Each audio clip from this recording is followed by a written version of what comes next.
kauna-unahang pagkakataon, itinuturing na ng United Nations na karapatang pantao ang pagpaplano ng pamilya. Kabilang na raw dyan ang paggamit ng mga contraceptive. Nakasaad ito sa panibagong State of the World Population Report ng UN Population Fund. Ikinadismaya naman ng Simbahang Katoliko ang pahayag na ito ng UN. Nakatutok si Leigh Alvin. Ito ang pinakabagong State of World Population Report ng United Nations Population Fund.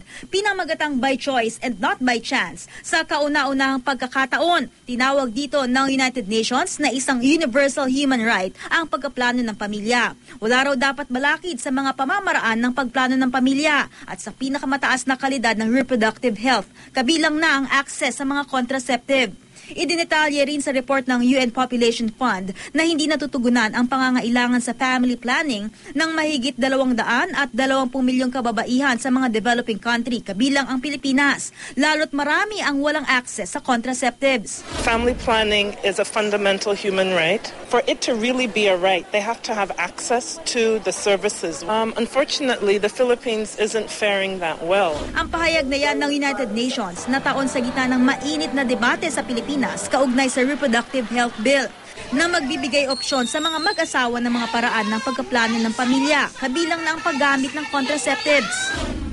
Sa ngayon ay hindi pa rin umuusad ang Reproductive Health Bill mula sa period of amendment sa Senado. Nalulungkot naman daw ang CBCP sa pahayag na ito mula sa United Nations Population Fund. Ayon kay Father Melvin Castro, Executive Director ng CBCP Episcopal Committee on Family and Life, ang karapatang pantao dapat pabor para proteksyonan ng buhay at ang karapatang mabuhay. But not faithful to their market. Sinalubong ng kilos protesta ng grupong pro-life ang pagdaraos ng Family Planning Summit ng business sector sa PICC. Layunin ng summit na hikayatin ang iba pang mga kumpanya na magkaroon ng family planning program para sa kanilang mga empleyado. Ang mangyayari lang dyan ay babawasan lang yung nagbubuntis sa kanilang mga factory at sa kanilang mga negosyo. Yung mga babae na ngayon ay nag-enjoy and by right, they should not be stopped.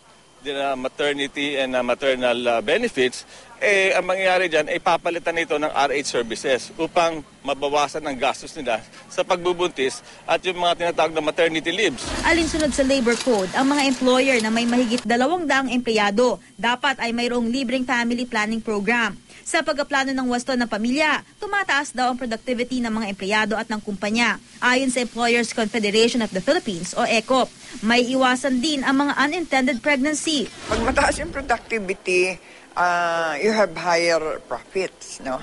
But of course, I don't want to emphasize on the profits because they might just say, ay, puro naman kayo tubo. Pinabalik naman yan sa mga tao by way of, incentives, bonuses, and all that sort of things. Ayon sa family planning advocates, makikinabang din daw ang buong bansa kung may epektibong family planning program ang gobyerno, kung saan may access ang mahihirap sa impormasyon at mga pamamaraan sa family planning. Nasa 96.5 million na ang populasyon ng Pilipinas. Ayon sa ekonomista na si dating Budget Secretary Benjamin Diokno, tila mahina ang political will ng kasalukuyang administrasyon pagdating sa usapin ng populasyon, gaya na lang sa Reproductive Health Bill. Kung ang population natin ay 30 million less, baka may budget surplus tayo, walang deficit. Depende sa presidente yan. He has to show more passion for it. Kasi kung napatalsik niya si Supreme Court Justice Corona, bakit naman hindi niya mapasa man lang yung RH bill? Leigh Alvin, Nakatutok, 24 Oras.